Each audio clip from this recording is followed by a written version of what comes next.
All right. Good morning. It is Breakfast Club PT. We are live on all the social platforms. And I'm trying to go live. I don't know if you guys have done this. I'm trying to go live on Instagram. And now it looks like we're doing that. All right. Good morning to you guys.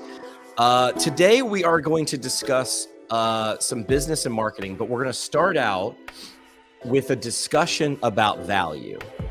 I love when we pay attention. I think Dave and I realized on Tuesday when Tony wasn't here, this show is all gripes. This show is all complaints, but we try to spin it, and hopefully you do too, which is what can we learn from this gripe? What can we learn from this complaint? How do we take a W out of an L?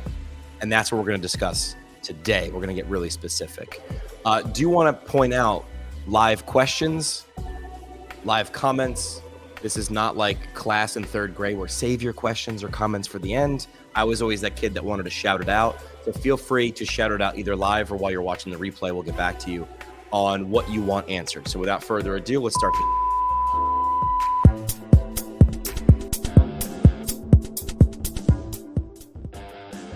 There we go. All right. Breakfast Club PT. I got myself lined up. Tony's back. Dave is back. I got nervous, Dave. I was like on Tuesday, I'm like, I don't know if we're going to be able to go, just two of us to go an hour. And then I was looking at the clock. I'm like, we got to cut it. Because we're getting close to an hour. Kept it that rolling. Was good. I like that. But let's do it all. Let me tell you guys real quick, for anybody listening, because I think this is relatable. I am back in the driver's seat. It's mixed emotions. So here's the deal. You guys know I started, small 800 square foot Sarasota, Florida on Siesta Key. I wasn't a physical therapist. I hired a physical therapist. Grew to 5 locations, 3 in Florida, 2 in Ohio, full admin team, marketing team, billing team, everything.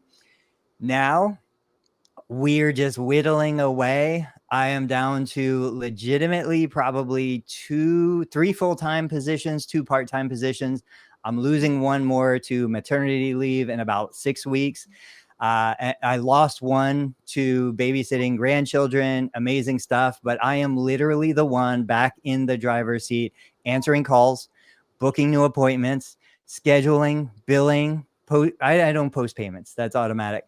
But I feel like Jerry Durham. I am reinventing the administrative process, and I'm trying to figure out the technology to make this happen for people who don't have admin. Nice. What's up, Jimmy? Nice and smooth. You're trying to make it smooth now is what it looks like. Absolutely. But you know what? I love it. It is so it's so fulfilling to take a process that looks terrible, is inefficient, and make it efficient again. That to me is exciting. This reminds me of, I forget the quote. I don't know if it was Confucius or whatever, who said you never walk through the same stream twice or whatever. The adage is the stream is always changing, and you never really read the same book twice because you're a different person. So you're going through similar processes that you might have gone through before, but you're doing it as a different person. So you're coming at it. This is where look, I didn't know there was going to be a theme here, but here it is already. I said, you try to turn a complaint into something else. You try to convert it. People usually use the term "go back to square one." I had to go back to square one as a negative, and I look at it as but you're not going back to square one as the same person. You're going back as a different person with different experiences. That's why when you hear all these people who have unicorn companies, it's rarely that's really their first rodeo. They have been to several rodeos, and they've taken some bits. Because they recognize patterns, and they've tried things and they've failed. And hopefully those people have said, why'd this thing fail? All right, well, I'm not going to get caught on that again. So are there any things you're seeing again for the first time again that you're like, oh, okay, I'm going to do this differently? Yeah, just like originally, just like 2001. And Dave, I'm curious to hear your perspective as a business owner. I stepped back into the role of answering the phone. And I'm like, there's got to be a better way to do this. What's the ultimate outcome? What do I want this telephone conversation to end in? For me, I want that person to complete an evaluation, like ASAP, within 24 hours, preferably within an hour. If I can transition this person from voice telephone call to a telehealth video call that I could bill for that interaction, that's what I want to try to figure out how to do. And what I do is I think of the psychology of the person behind the telephone. I'm like, is this an 82-year-old geriatric, or is this a 28-year-old tech savvy, kid? Can I integrate the RTM platform right now? Can I start doing RTM right with this interaction? How can I optimize the minutes of my life, my time, to get this person on the phone the best possible experience while still monetizing those minutes? Yeah. And now we have a whole new batch of technology. One of the ones I keep talking about, and I share this on social media, like we're getting 12 and 15 page faxes that are coming in for new referrals. We didn't used to get that before. But when you look at that fax information, it's practically the whole medical record. I've got the physician report with impressions and case history. I've got information about insurance. I've got information about demographics, a face sheet. Why is a human taking that PDF off the electronic fax, retyping it back into the EMR when the technology exists to just snap a picture or process that with OCR and turn it into text and put it into the system? The problem is there's no HIPAA compliant technology. Oh, yeah. So this brings up a thing I just saw, like a similar gripe on Reddit, and I've just started to dive into Reddit recently, and it's wild. But somebody was complaining about Photo. You guys are familiar with Photo, right? Physical therapy outcomes. And they were saying just what Tony was talking about similarly, where some people don't, a lot of the questions they were asking, it wasn't configured for the person that they were looking at. So like, for example, I'm doing an evaluation. I put the person's birth date in, the computer should know how old they are, and not to get ageist, but they were saying the question was always, the first question, or one of them was, what's it like when you jump or run? And they were like, this person's always like, I haven't jumped or run in 10 years. So then they have to put a 0 in that, and that totally skews their score. It's like, that thing needs to adapt. The other problem they were having goes to more of Tony's point, was some people aren't tech savvy. So you hand them an iPad, because that's what Photo was allowing at the front desk, and they're like, I don't know what I'm doing with this. So they have two options. The receptionist has to stop and spend 15 minutes doing that and not what else they could be doing. Or they print out a paper copy, but that actually leads to more tasks, which is re-entering that paper copy into the iPad or the EMR. It's like, you have to understand what the problem was, and solve it better, or you're just going to be duct taping solutions onto problems forever. And then it's turtles all the way down. Dave, what do you do? Do you go back and optimize systems? Do you review processes? Like, how do you handle that? Yeah, well, so real quick, a couple things. One is we're going to potentially talk about the StretchLab phenomenon. And I was going to kind of set up and ask Tony, like, are you guys going to add this? Like, could you add this? But at the top of the show, when you're talking about doing these other roles and you're stepping back into like insurance and front desk and calls, it kind of says you're not going to be able to add that because you're doing all this other stuff. So that we'll put that aside for a second. The thing about Photo, one of my rotations in Philly was at Moss Rehab on Market Street. It was a cool location. They had a big computer terminal that the patients would go on and do Photo. And my recollection was that it took it significantly too long. Now, like, of course, if someone was not tech savvy, we would help them or whatever. But like, even if people were tech savvy, it just killed so much time. And then it printed out this like multi-page report. And it's like, I got to page through this, but then I'm going to sit down with this human, this patient, this client, and ask them questions anyway. So that was like my only experience with Photo. I understand that it can help with outcomes and then tracking changes and progress and all that. But I've always had a bad taste in my mouth for Photo. And, one outcome measure, that's one thing. Like one page, the lefts or, oswestry or whatever, like one outcome measure. Okay, that's fine. But Photo is beyond excessive. And I would never, I don't even know how much it costs, Tony, but I would never pay for it. We wouldn't even use it if it was free. Maybe we would use it if we got paid to use it. Like, I don't know if we were sponsored or something, but like it was just so much time away from the patient experience when they're asking like multiple pages of questions. So that's the second thing. And then Tony asked me how we do, so we can kind of get into it, I guess. Go ahead, get into it. Let's hear it. So you were asking about like on the front end with like the admin paperwork side of things? Like, do you ever go back, you review the systems you created, the processes you created, you improve them, do you modify them? Because I went like a decade, I wasn't changing anything. I wasn't going to electronic medical record. I wasn't changing the phone process. Like, I did not want to rock the boat. The boat was rocking well enough. Yeah, of course. I mean, when we start, we use whatever tools or systems or processes that are either common to us, common to colleagues, that are close and easy to us. Of course, it is a little more challenging to change things later down the road. Like, for example, I have an answering service, and I use the 646 New York City area code phone number through that answering service. So if I cancel them, I'm actually kind of screwed because I'm tied, or I got to buy the phone number from this answering service. So yeah, but we'll go back. I'll look at, the paperwork things, and like I've had to edit specifically like the informed consent, the financial policy. Like, we've had some out-of-network insurance patients where their visits get denied, and then like months later, it's like, hey, we resubmitted like all the stuff, and you signed this financial agreement that said if any of these visits get denied for this, and this reason, then the out-of-pocket cost is $250 per visit. So I actually have to chase a couple patients right now, one that owes 12 grand and one that owes 4,200. So in terms of accounts receivable, sometimes it happens with out-of-pocket or out-of-network practices. So yeah, but I mean, with changing or with going forward into time, of course, there's certain processes to change. Of course, we know physical therapists very well, and most business owners, a lot of things are set it and forget it. And that is the challenge, is going back in, right, Tony? Like, going back in and like seeing, like, can we optimize this? Can we get rid of some of the stuff that's redundant or excessive? How can we make the patient experience smoother and better? What's the information? What are the things that we're collecting that we don't need or we never use? Yeah. That's the killer right there. Like, as you grow, either in size or just in duration, you develop systems and policies that used to work back in 1982. They don't work today. You don't need them. And it's so hard to break those habits. So right now, my primary admin person is out of the office every single day.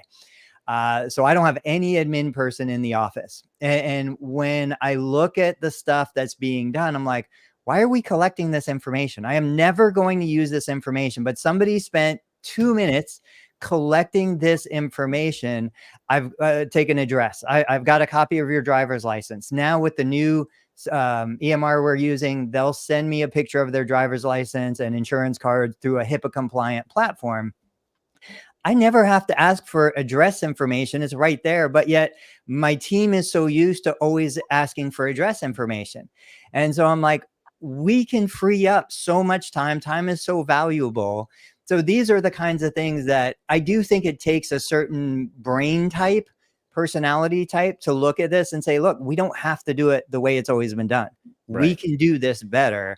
And it's the most simple fixes. And then once you push those out there and they get adopted, you're like, oh my gosh, I can't believe I used to do that. I was wasting so much time, so much inefficiency. That whole, why are we doing this? It's because we've always done it. So we're going to keep doing it because no one has been bold enough to say we're not doing this anymore, or we're going to do something different.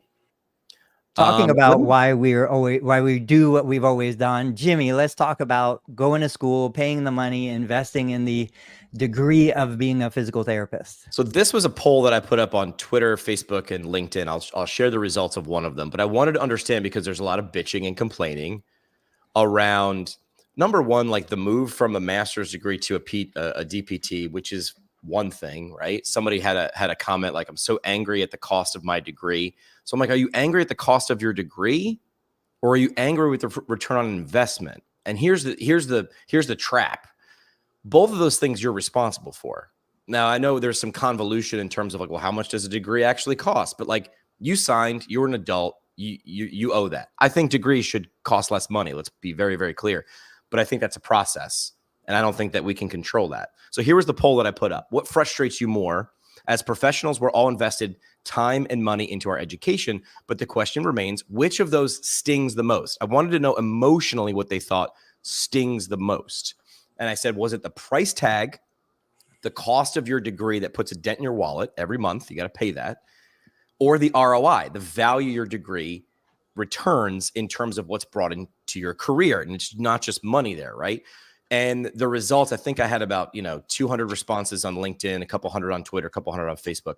And here it was 47% said the price tag, the cost of the degree was the thing that stung the most. You're responsible for that. The return on investment was 40% and then 13% with that cop-out answer of show results. This is on LinkedIn. The Twitter results were actually flip-flopped a little bit. It was the ROI. So people angry at what they can get out of it. Here's the trap. Number one, you're on the hook for it. You signed them a dotted line. That's your fault. Buyer beware. You signed for it. That was in your control. You're so mad at that thing in the past, the price tag. It's out of your control now, but you're responsible. Here's the thing. Everybody's saying 40% saying the ROI. That's the only damn thing you can control. So if you sign them a dotted line, sat on a conveyor belt and went through PT school and came out and had a bill and then sat on a different conveyor belt, which is a job at someone else's business, and you're upset with what's coming, that's your fault. The thing that you can do is, and we'll get into other options, you can get off that conveyor belt and do something different. You can leave the profession. A lot of people threaten to leave the profession every day, and we're seeing people do that. It kind of feels like every 4 years when people threaten to go move to Canada, if a certain political candidate that they don't like gets elected, there's the saber rattling. But I find this interesting because one of those things you currently have, I want to say complete control over, which is the ROI. So that was the thing. I'm like, okay, you can bitch, but what are we going to do about it? Did the results surprise you guys at all? Or, I mean, it was a trap answer. It was a trap question. What do you think, Dave? I'm surprised by that, truthfully. I'm not surprised. Obviously, Jimmy puts out the poll responses in a way that, like, those are typically the biggest areas that people will talk about or complain about or, mention in terms of like any negative sentiment around their degree. But I love, like, we're all here with Jimmy, right? Like, Jimmy is doing something right now, like just like working from home. You've worked for other companies. You're doing we talked about last episode 9, we don't have to rehash it, but like the last episode of like therapists trying to find non-clinical jobs, but being a PT, OT, SLP, Jimmy, arguably, I mean, I can't speak for him, but he's living, pretty well in terms of like doing the things people want to do, which is like work from home, like kind of make their own schedule, do, different tasks, whatever, like, different initiatives, different projects, whatever. But, and so Jimmy, you got a DPT, you did some rotations. I forget if you even had a first job or you did Fox Rehab. I can't remember if you treated 2 years. I treated for 2.5 years. Okay. That's long enough. You treated. So, and now you're doing this for like, you created it though. Right. So like, and I know I mentioned it before, but I like to also mention it. Like, it never gets talked about of the cost of being able to help your friends and family or yourself with the knowledge that we've got about differential diagnoses, mechanism of injury, healing, recovery time, sleep, nutrition, diet, exercise, mobility, whatever. I mean, I think over the course of your life, that $250,000 for that, I think it's worth it. But again, the folks out there, the PTs in the Facebook groups are the judge and the jury at the same time. But you can give people a toolbox and materials, and people will make a boat or excuses. I mean, you could, that's the thing. It really is what you do with it. So here's the funny part. The people who are doing the most with it, we don't see them bitching on Twitter. We don't see them complaining on Reddit. We don't see. So there is another side to it. So when I saw that post yesterday about the person essentially describing, I would like to do what I want, when I want, around complete flexibility. My question is, great. What value are you providing? Because if you're asking for $1, I need you to bring 2.5 worth of value, right? And that person was essentially saying, and I feel like clinicians just default to this utilization reviewer job, which isn't that the person we complain about all the time? Right? The person that's denying care. So people are like, these utilization reviewers denying care. These guys are idiots. Hey, are they hiring? Because I heard the job pays pretty well. It's like, hold on a second. That's like Luke deciding to be a stormtrooper for the benefits and the paycheck. It's like, what are you doing here? Because they just want to work from home from a laptop and not go anywhere and not go travel to an office or travel to a patient's home and treat patients. That's what they want to do. I will say the job that I created, I wound up working from like 6 a.m. to 6 p.m., but I still like it. And I still think I bring value because the people that I work for keep paying me. And if I didn't, I'd get fired. But you can take my story, which I do all the time, to PT schools. And I'm like, I'm not expecting any of you to run out and start a podcast or do anything that I do on the side. But what's your thing plus PT? You know, when I pitched myself to Fox Rehab, I emailed the CEO and I was like, I'm guessing you have a recruitment problem. What if we launched a podcast that educated, inspired, and informed geriatric PTs? And then the close of every episode was, by the way, we have a practice in these, 30 something states. That was my pitch. And he was like, we do have a recruiting problem. Now I could have tried to get a job in the recruiting department of Fox, but that's not what I wanted to do. I built a side avenue. So don't go do that. I mean, you can if you want, but what's your yes and is the real message. I think that is. Yeah, it's internal versus external locus of control. External locus, I can't control the price. I'm going to get mad at the price. The prices, I'm genuinely shocked that therapists would be complaining about the price. The price does not matter. What matters is the return on the investment. And so, but return on investment is under my control. What do I do with that degree? What do I do with those 3 letters? So obviously it doesn't feel good to look at myself in the mirror and blame myself for the lack of return on investment. Yeah, the whole thing, when you point at people, how many fingers are pointed back at you? It's like, there was somebody in a LinkedIn discussion, and I'll find it, because he wound up accusing me of being like unprofessional or whatever. But he was like, APTA was directly responsible for the cost of my degree. And I'm a word guy. I was like, directly responsible? They didn't set the price. Also, they didn't sign on a dotted line and show up to PT school. The price didn't change. Right? There's rules around. You can't change the price in the middle of a degree, right? Like, I'm pretty sure you can't do that. Like, if you're in year 2, you can't say, hey, by the way, the price is going to go up. When you sat down day 1, year 1, you knew what the cost was going to be. You thought you knew what the value was. And then when you got out, but here's the thing, value is changeable. Value is completely, it's up to you, right? People, what's that line? People bitch about needs, but not wants. I'll complain about the cost of gas and milk, but not the cost of, my Bose headphones or my MacBook. I'll find a way to, get those things that I want, but the things that I need, I'm going to complain about it. Well, apparently being a PT is a need if you want to provide physical therapy, but it's not the only way you can do it. So do you want to talk about StretchLab, or do you want to go with the example of the chiropractor that stirred the pot? Let me grab the example. So this was shared in my Facebook group the other day. I'm not going to read the whole thing. It's a ton of information. I know there are people listening, not watching, but the gist of it is, Anthony, I know a while back you were talking about hypothetically scheduling Medicare patients every 8 to 10 minutes, only billing a single unit, and then having patients work with a tech or a trainer for a cash price. And then they go through this breakdown of a chiropractor who is generating about $960,000 a year. I don't know if these are real numbers or theoretical numbers, but I will say, I know chiropractors doing this. I know a handful of them. I've worked with them. I know them personally. And so it's goes back to return on the investment, right? But what's most interesting about this, so the guys that I know doing it, they're doing it 100% compliant. They're not breaking any rules. They're not violating any laws. But think about that. So in this example, this person is saying 40 to 80 patients a day, 5 days a week. 40 to 80 patients a day, 5 days a week. This is a chiropractic office. What do you guys think? And I know you probably saw some of the replies. What do you think are the gist of the replies that other therapists are sharing about this? Ethics. I didn't see this at all. So this is the first time I'm seeing it. Yeah, I'm assuming there's going to be some hatred just because it is a couple things, a chiro, and it's a different model that we all kind of do. Yes. And most of the therapists in this group are going to be delivering every unit of care or every minute of care or whatever, right? So I'm sure it is negative, and people are saying fraud and call your state department and call call the secretary of I don't know, of fraud, You whatever. nailed it. You nailed it. It was, when does he do documentation? Does he have to have an ABN signed? Such fraud, pre-typed templates, pre-typed phrases. What terrible treatment? Quote, what terrible treatment? How do they know? These are the They things. don't know. They don't know. What's that?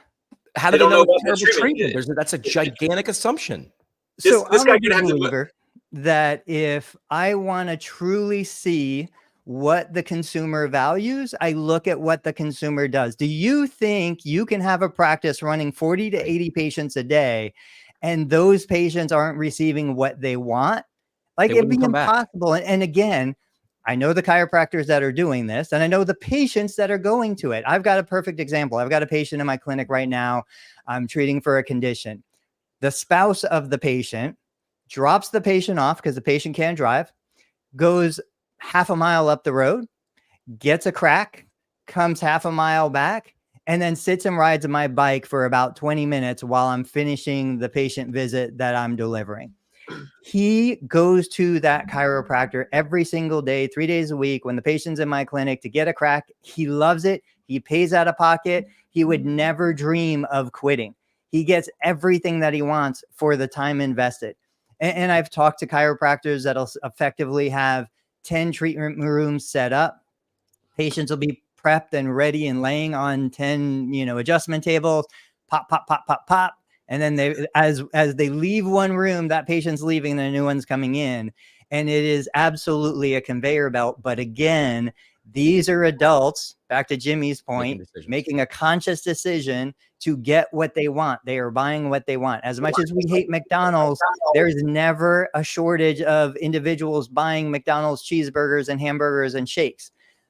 So it just drives me crazy that therapists put all of their biases on this. Then they complain that they don't make enough money. Yep. And, there are models out there that work, that satisfy the patient, that are compliant with third-party payers, and they just simply refuse to even investigate it. Hold on. So throw that graphic back up. So let me just make sure the audience, so you didn't go too fast, because I think you guys are really smart. And I'm a little slower. So what this person is saying, and correct me if I'm wrong, let's say he's seeing 40 to 80 patients a day. He's billing one code for Medicare, and that's sort of like his Costco rotisserie chicken.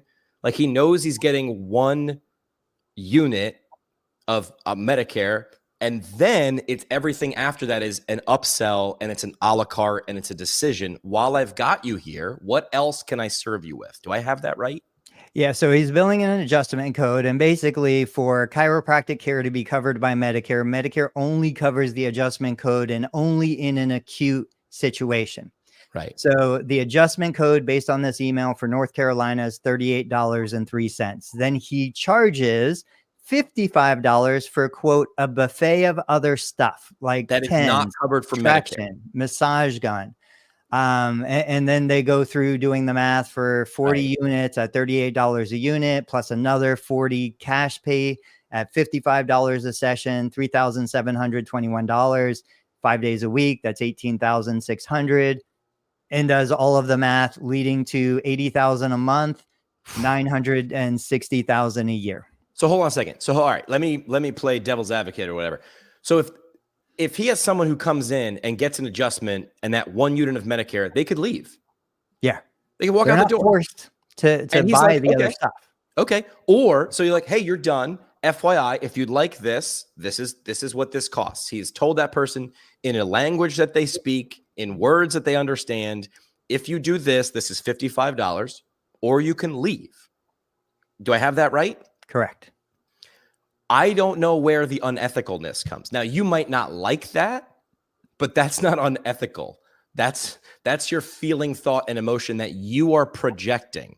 I'm not saying you need to flip your model. I'm saying, and this goes back to a discussion we had last week, which is, are PTs overeducated or underpaid, right? So you're educated to provide a really high value service, and what they value is the evaluation, and what they value, what insurance companies or Medicare value less, is the treatment. So maybe you should be doing more of the high value thing. It sounds like this person understood how many points each thing was, and decided to score more points. He's like, well, I could kick field goals. That's 3 points. Or I could score touchdowns. That's 6 points. So I'm just going to get a lot of balls on the 5-yard line and score a lot of touchdowns. And then let other people on the team kick field goals while I'm scoring a touchdown at the other end of the field. That's how you run up the score, which sounds unethical, except everybody in the room likes it. Or look at this guy's marketing machine. How is he seeing 40 to... Do you think new people are falling off of trees? Here's the one bit of information I would love. What's the repeat customer? What's the person coming back, like you said, 3 times? All of them. Most likely all of them. Has to be close to all of them, right? Yeah. So I would love to hear from someone in the audience telling me where the unethicalness lies, because that person who's doing that figured out the game and is playing it well. So physical therapists probably that commented, and I don't know because I didn't see this post, but most likely because we all want to do therapeutic exercise and therapeutic intervention and neuromuscular re-ed, right? So we're kind of geared to, get someone independent and empowered, right? This model is just different. This is just a different model. You want to go teach someone how to do, prone press ups and, I don't know, like a hip stretch or whatever, and treat them for 2 to 6 visits or 12 visits or whatever, and then discharge them and say, bye. Like, I hope you have a nice life and hope I never have to see you again, whatever, which by the way, is terrible for business. And it's a totally different model. And I want to tip my cap. I want to tip my cap to, this is me. This is not Tony or Jimmy, but I want to tip my cap to the practice owner of this chiro, because this, like Tony said about McDonald's, this takes operational excellence. You have to have, like Jimmy said, the marketing machine on the front end, but then the value and the actual deliverable that the patient and the client is getting for this repeat business to actually occur and to potentially be generating 960 grand a year. It has to be a great environment, a great experience. No one's getting burned with hot packs. No one is, getting cursed out. Like, it must be a great environment. That local community values this. They continue to come back. They tell their friends and neighbors about it. And then apparently they're doing 40 to 80 patients a day. That takes a great team. It takes operational excellence. Everyone's dialed in, and the actual paying clients, so the Medicare beneficiary / paying out of pocket for the non-covered, services, they see or feel value. And just because you don't see or feel the value does not mean that those patients or clients are wrong. Yeah. Yeah. And so if we want to take this and just kind of borrow from it, this is where I go back to, I've got a lot of amazing therapists in my Medicare group, and I tell them in my course, I'm like, look, I am teaching you guys how to bill Medicare, how to create claims, how to do all this stuff. But at the same time, I need you to understand you have a big target on your back because of the direction you chose to take your practice. These are therapists that chose to be lymphedema therapists, pelvic floor therapists, complex neuro cases, complex amputees. We need you. Like, please don't ever leave the profession. These are amazing clinicians, but they have a giant target on their back because by the nature of their business, they are going to be delivering more services, billable units than anybody else. Right. And so one of the things we need to look at is they're so ingrained. So somebody had posted in my group, great question. Hey, I typically do a 2-hour evaluation. I could see Dave doing a 2-hour evaluation when somebody's paying $500-$600, right? Because they're buying all the stuff. But he wants to do a 2-hour evaluation for a Medicare beneficiary. And he said, I really value the education, building rapport. We go through all of the case history. We do all of this testing. We do all of this stuff. And I'm like, that's cool. But more than anything, let me ask you 2 questions. He was focusing on patient buy-in. Okay. Do you think if you're going through Medicare, obviously you're not getting paid. It's an untimed code. You can do a 2-hour eval. I can do a 10-minute eval. I'm going to get paid the same amount as you.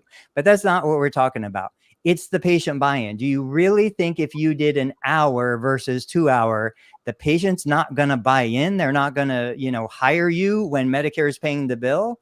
They probably are.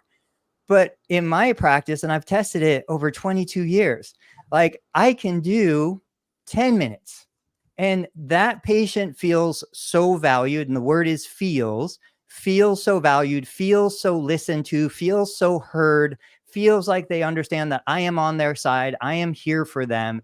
I can do that in about 10 minutes most of the time. Why do I need to invest 60 minutes, 90 minutes, whatever, 110 minutes when I can achieve the same outcome in 10? And I honestly think, and you guys, I think, will agree, patients don't remember 2 hours of information, no matter how much education you're giving them. No way. It's like 3 minutes they'll remember. They don't even remember my name. They don't remember my company name. I tell them one thing, they remember that. So from my perspective, a single unit visit 5 days a week is far more impactful, far more beneficial, far better patient outcome, better patient care experience than doing two-hour sessions a week, because 90% of that 2 hours is wasted. What do you guys think? That is a lot. That is too much. That is not what the person is looking for. They're looking for a solution. They're focused on the how, like 2 hours. Like, I would love to see it's the law of diminishing returns. Like, after a certain time frame, it doesn't work, right? It's not, you're losing and not gaining. 2 hours. If I went somewhere for 2 hours, I'd be like, I'm not going back. That guy doesn't know what he's doing. It took him 2 hours to do what another person could do in 20 minutes. But what happens is we have confirmation bias. The patients who stay are the ones who love it. The ones who are really staying for the personal attention. Like, yeah, there are people out there who would love to absorb 2 hours of your attention. And it doesn't matter what you're telling them. They have no idea what you're telling them. They just like that they are the center of attention for 2 hours. But that's not what Medicare is paying us to do. I don't think it improves the patient outcome or anything else. And so it goes back to, what are we optimizing for? Yes. You don't have to see 80 patients a day, but I do think there is tremendous value to be delivered. Single unit visits. I work on one functional task, right? Patient comes in, post-op knee replacement. Okay, we've got 20 things that we can work on in this plan of care. Today, we're going to work on independent sit to stand. And for 10 minutes, we do dedicated independent sit to stand. You can ride the bike and you can do the other stuff and you can do your stretches and socialize and hang out with the other 6 to 10 people that are here. But you don't need my billable Medicare time for more than those 10 minutes. Right. But I do need you to come back tomorrow and the next day and the next day. And what happens is, most clinics are doing 2 visits a week, 4 unit visits. That's 8 units a week. I get better outcomes with 5 days a week, 1 unit. That's 5 billable units a week. I'm saving Medicare money. I'm getting better outcomes. My patients are enjoying it more, and they're building compliance. They're building that muscle to, I do this every day. I'm just going to therapy. This is part of my daily routine. Gosh, I check so many of the good boxes. And I'm surprised that Tony hasn't mentioned this yet. This Chiro model is probably using the Medicare as the lead generation. Someone calls in, do you take Medicare? Yes, we take it. Let's get you booked, whatever. And then at some point at the eval, or probably not over the phone, but probably in the in-person evaluation, the first visit, because I think did the post say something about $350 for the evaluation? Did you see that? I'll pull it back up. No, so that would have to be out of pocket, right? No, $350 with imaging. Yeah, so Medicare doesn't cover imaging, the cost of imaging. So if they're doing X-rays, that's going to be an out-of-pocket cost. Okay, so anyway, never mind. So this Chiro, this model is basically using Medicare as a lead gen, which Tony has talked about intermittently over the past several years. Like, get these patients in your practice and then say, oh, by the way, you want to, hit the golf ball another 50 or 100 yards. Medicare's not paying for that. Oh, you want to walk, you can walk 2 blocks, but you want to be able to walk 10 blocks. Medicare's not going to pay for that. Or you want to go on your vacation in 6 weeks. Medicare's not going to pay for that. That's not medically necessary. So the 1 visit or the 1 unit code, and then the rest is out of pocket. The out of pocket expenditures, as long as those patients like the service, they're not going to call their credit card company and do a chargeback, right? So there's never going to be a retroactive payment taken back by the patients on the private pay cash side, like it can happen on the Medicare side if you don't have great documentation, you get audited, whatever.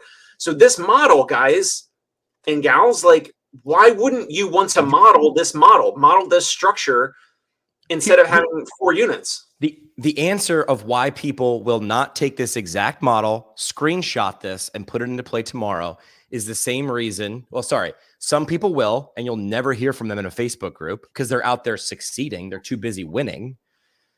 And the reason that the people who are bitching about it won't do it is the same thing, and it's emotional. because I feel like I shouldn't be doing this, or I feel like the people who said this is bad care. I would say the best, right? Don't people say what's the best KPI if you could only measure one KPI in your practice? It's completed plans of care or return visits or referring a friend.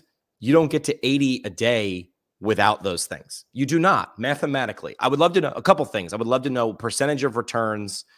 I would love to know where, there it is. He said it's North Carolina. Doesn't tell me like is it a rural area, is it suburban, is it urban?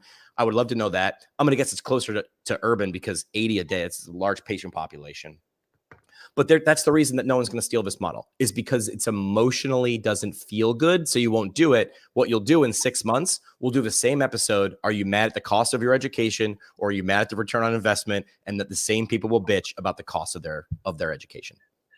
But to support them, before we hit Stretch Lab, I will say that I bet most of the people who are commenting there, if I said, I will guarantee you $1 million if you do this kind of thing, they wouldn't do it. Because they would rather not have the money than do that, which is totally fine. I make those decisions every single day. You guys have heard me say it 100 times. I don't need a nicer house. I don't need a newer car. All I want is time with my kids. If I'm doing 80 visits in the clinic, I can't have the time with my kids. So I will always sacrifice additional income for the time that I can spend with my family. That is a conscious choice, but I'm never going to complain about somebody else doing it. Nope. But you can't do both. You can't complain about not getting paid what you think you're worth. I mean, here's my next poll question. If you want to follow on socials and chime in, this is an open-ended. I said, if you think PTs are underpaid, what is appropriately paid? I need an objective answer. How much money do you need? And then my follow-up question is, how much have you brought in? Because you eat what you kill. Whether you're a one-person show, you only eat what you kill minus expenses, or from a business owner's perspective, you can only have a portion of what the entire organization brings in. That's just math. So I don't know if you skipped that part, but we did take statistics as a prereq for PT. That's some math. Scott saying a patient's last impression is their lasting impression. Yup. And if it was bad and you felt flim-flammed or scammed, those 80 people a day wouldn't be coming back. And according to that thing, if that's true, they are, and they have no problem eating a Big Mac, the Big Mac version, and there's McDonald's all over the world. The only thing I'll close on this is the advice of when a PT student takes the NPTE is make sure you're answering the question that's being asked. Make sure you're delivering the thing that's being looked for. A 2-hour evaluation may be it sometimes, right? But it might not. But if you're delivering a 2-hour evaluation, when I wanted a solution because my back pain is 1/100th of my problem set, get it to me how I want to do. Ask someone, do you want the 2-hour eval or the 30-minute? And if I want the 2-hour, I give me the option to pay for it. So that's exactly what Stretch Lab did. They said, what can we pluck out of physical therapy that individuals are willing to pay for, that potentially insurance is not covering, that has the highest perceived value to the patient? Now, I've got to share this quickly. I was sitting at my son's cross-country parent meeting yesterday, and, I have great gratitude to all of the coaches, all of the volunteers, everything they put into it. But I did have to bite my tongue when the coach was saying, we stretch before we run, we stretch after we run. And I tell the students to even try and get stretching during the day. I thought my son was going to knock me out because it came out and I didn't want it to come out. Now, I tend to not be a huge advocate of stretching unless there's a real reason. We're stretching a contracture, we're stretching a targeted tissue because there was some sort of direct injury to that tissue. General stretching for general perceived performance improvement makes no sense to me. But anyway, it doesn't matter. It doesn't matter what I think of it. I have patients in my clinic today that go to Stretch Lab. They don't want to pay for physical therapy, but they will pay for Stretch Lab to get a 55-minute stretch. I had the owner of 3 Stretch Lab locations who came to me for therapy. And of course, I got a chance to pick her brains a little bit. But yeah, they just plucked out what is something that the population perceives as valuable. What are they willing to pay for? Let's do more of that.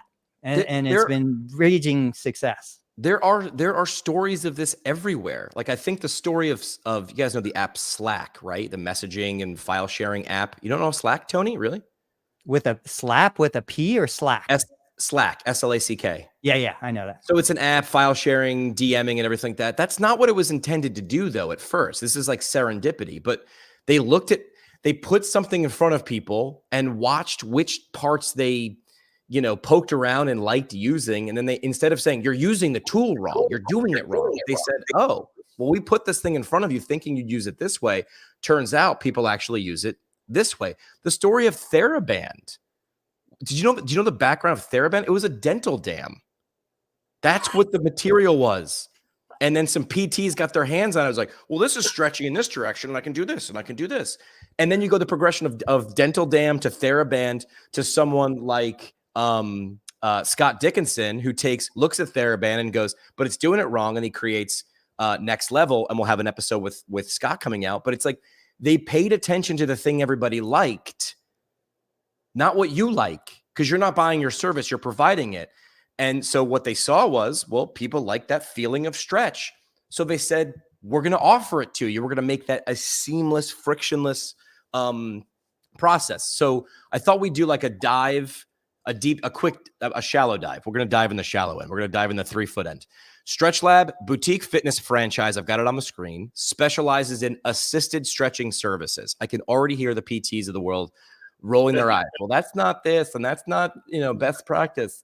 Founded in 2015 by two fitness industry people who paid attention to something.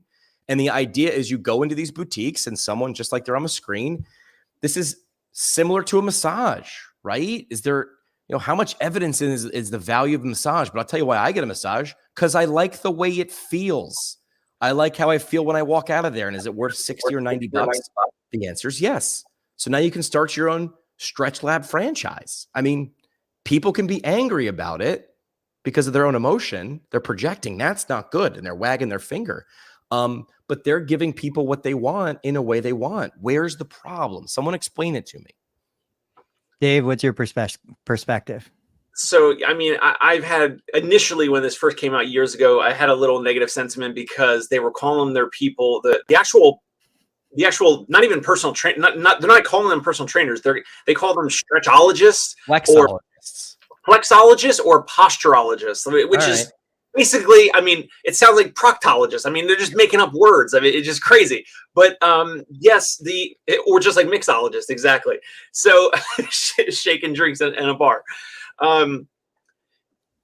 The model's good because the labor is low.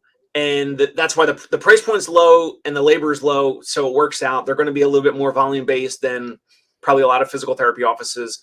I have, by the way, my observation is I've seen one or two of these close already. There was one in Brooklyn. They're all kind of the same. It's a different brand name, StretchLab. There's a million different stretch names.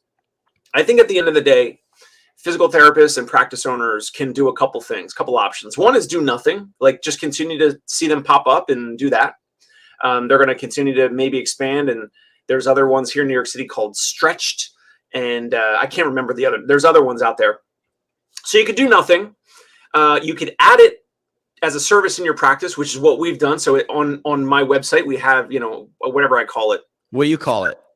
I think I have it as fascial stretch therapy, which I know PTs hate, but that's what the consumer is searching. And that's the word that they're looking for. I'm Google based, baby. I know the Google queries, so I'm using the consumer's line. You know why?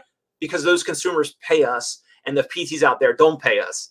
So my patients and clients pay our bills. So we use those search queries that those consumers are going to potentially find us through. So you can add it, or really quick, if I could share my screen for 2 seconds. Yeah. There's a practice owner in Delaware.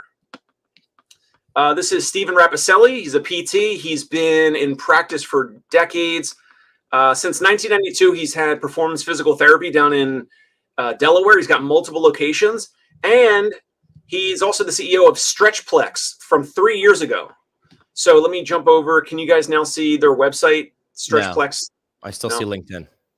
All right, hold on. Let me share this tab instead. While you're doing that, I want to say, as long as you are not making claims that you are selling something or doing something that just doesn't actually do. Like, I don't want people to think like, well, these guys are advocating to sell snake oil. As long as you are open and honest about what you're providing, you cannot throw an ethical argument at me that holds water. Right. So do you see this now? Yep. Stretchplexnow.com.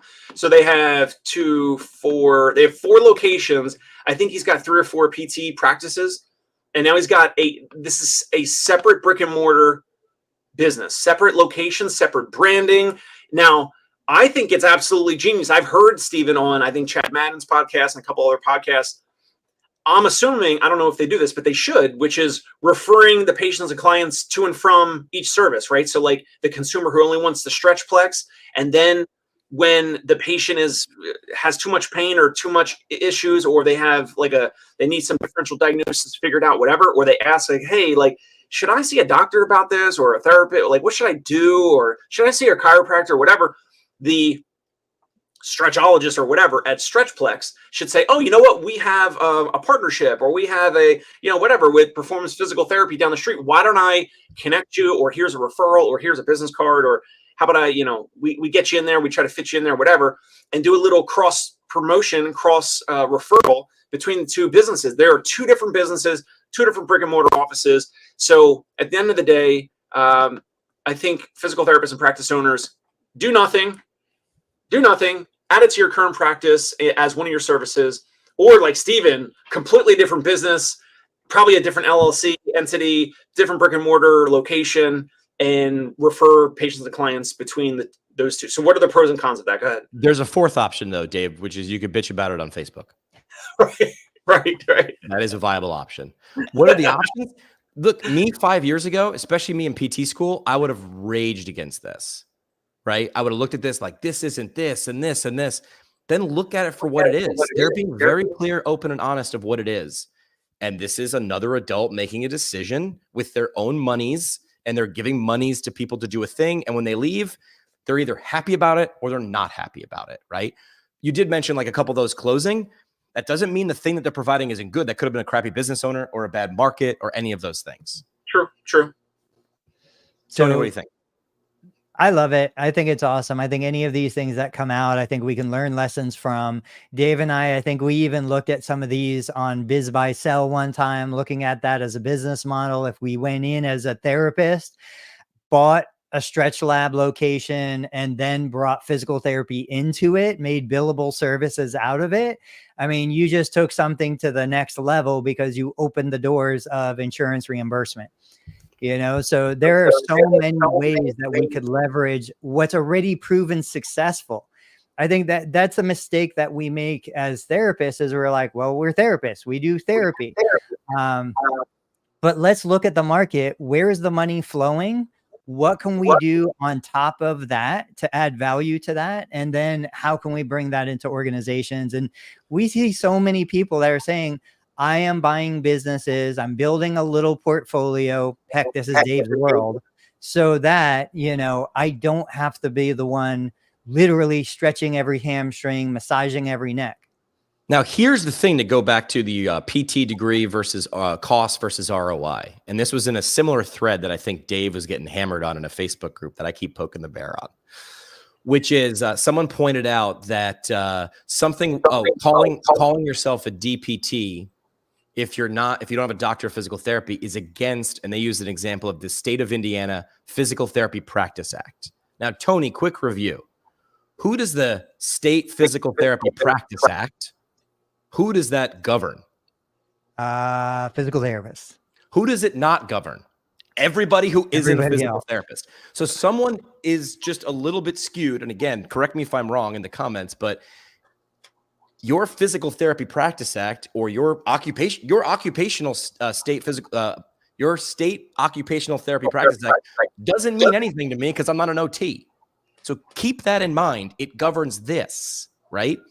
So you can be mad at stretchologists or posturologists or fasciologists all you want.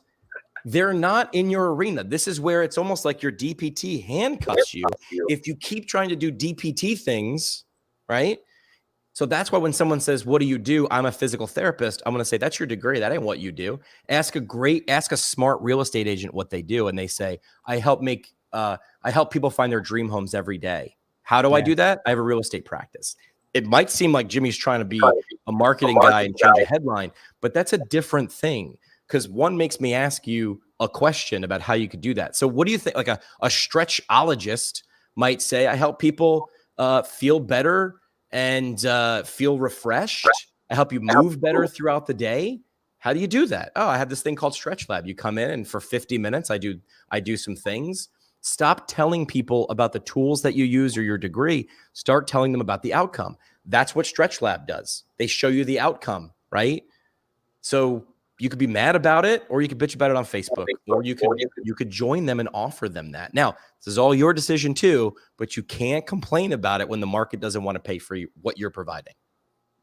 I love the idea. Your physical therapy is part of your education. You have that knowledge, but you do so much more. You know, that's just an element.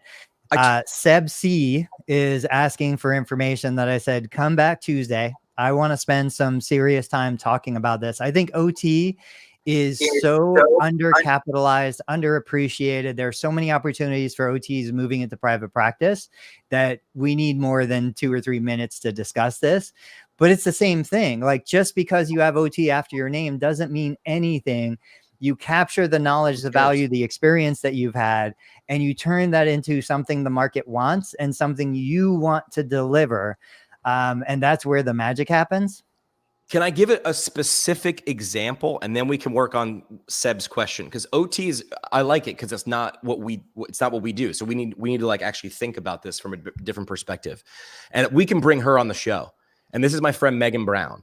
Megan Brown is her business in one of the most expensive real estate areas in the country, Alexandria, Virginia. Her physical therapy practice, I'm using air quotes, isn't a physical therapy practice. It's a Pilates studio. But Megan doesn't sell PT, and she doesn't sell Pilates either. She sells community. She sells the ability for you to become a better person. She actually goes out of her way to not provide PT. Why? Because Megan's like, I'm worth more than this. But do you think she uses her PT knowledge every single day? Yup. She uses that thing that Dave's talking about in a different way. And I know this is like a bad term, she repackages what she's able to deliver and delivers it. And when it comes out the other side of her packaging, it has a higher perceived value. Keep in mind, all value is perceived. Value is perceived value. What I perceive is different than what you perceive. But Megan's able to build a thriving business as a physical therapist without the words physical therapy on the outside of the building or the website or her business card. But trust me, my friends, she is 1000% a physical therapist. Instead of parting shots today, let's close with a special acknowledgement. Jimmy, you're up. Yeah, so this was a video. We are very active on social media, and all 3 of us missed this video that was shared. And so I'll do just a quick. It's Tom Fletcher, right? That's his name. And I won't play the video. He did share it publicly, but it's a long video. And I wanted Tom's video to be a story, or at least share the idea of when you do something, and that's like spend an extra 10 minutes with a patient. Maybe not an extra 2 hours, but an extra 10 minutes with the patient, or go the extra mile, call an old friend, do a live stream. It sort of has those ripple effects, right? Some people might call it the butterfly effect. And the reason I'm bringing this up is Tom shared a video in a Facebook group. Tom's a physical therapist, and shared a 2-minute video about, hey, like your, stupid little live streams that you guys do, twice a week. He was traveling back and forth to the hospital. His wife was very ill. It was a really bad time in his life, essentially, was what he was setting us up with. And being able to sort of zone out and listen to something that he sort of wanted to get better at, or just kind of tune into, which was us talking about PT, marketing, business, technology, whatever, helped him get through some times. That's not why we did this, right? We didn't turn on our cameras, every Tuesday and Thursday to make people feel better. We did it because we like to talk about it. And, oh, by the way, these things ripple out into the world. So we didn't do it because of that. But that's the closing of the loop. Is Tom told us he got value. He didn't feel alone for 20 minutes a day on his drive. And to me, dude, that's more than enough, right? So I thought this was a really, I mean, number one, thanks for being vulnerable and sharing that. I mean, the video is, I mean, I couldn't even watch it twice because it was like, it was killing me. But trust me, I thought about it multiple times after I saw that. So what you put out into the world, it feels like you're talking to your phone and it just goes somewhere. And then you pay attention to the likes and the follows and the shares. Maybe that's the wrong metric, but maybe the real metric is a little harder to calculate. But trust me, it's there. Yeah, and we just want to say thanks, Tom. We appreciate that. It touched all of us deeply. Yeah. And, you know, if we dedicated any episode, we would dedicate this episode to you. So thanks so much. Yeah. All right. We're going to come back on Tuesday. So I can't say it any better. It was an absolute honor.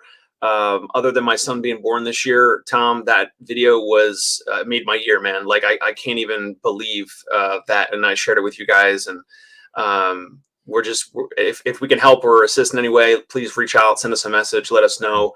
And yeah, you guys said it well. So well put.